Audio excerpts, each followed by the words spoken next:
បាទជំរាបសួរនេះគឺជាស្រះផ្ទាល់ទស្សនវិជ្ជាស្ដែងនៅក្នុងទឹកដីប្រទេសកម្ពុជា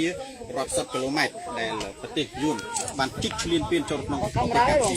យើងឃើញហើយថាបច្ចុប្បន្ននេះគឺបញ្ហាព្រំដែននៅក្នុងប្រទេសកម្ពុជាជាពិសេសខ្សែបន្ទាត់នៅតាមព្រំដែនវៀតណាមកម្ពុជានឹងគឺពិតជាមានភាពចម្រូងចម្រាសជាការពិតជាក់ស្ដែងណាស់រដ្ឋាភិបាលយល់ថាប្រជាជនយើងនឹងអត់យល់អំពីនីតិវិធីនិងក្រមអ្វីទាំងអស់ដូច្នេះហើយថ្ងៃណាមួយប្រសិនបើគេគូសផែនទីនេះកាត់ខេត្តពាក់កណ្ដាលខេត្តមណ្ឌលគិរី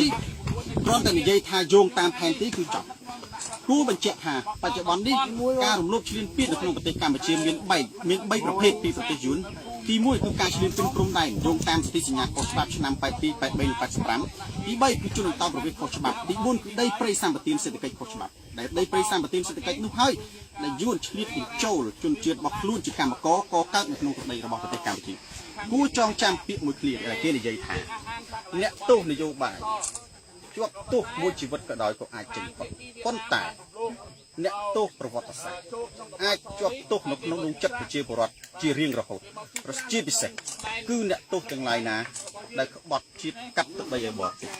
សូមអរគុណ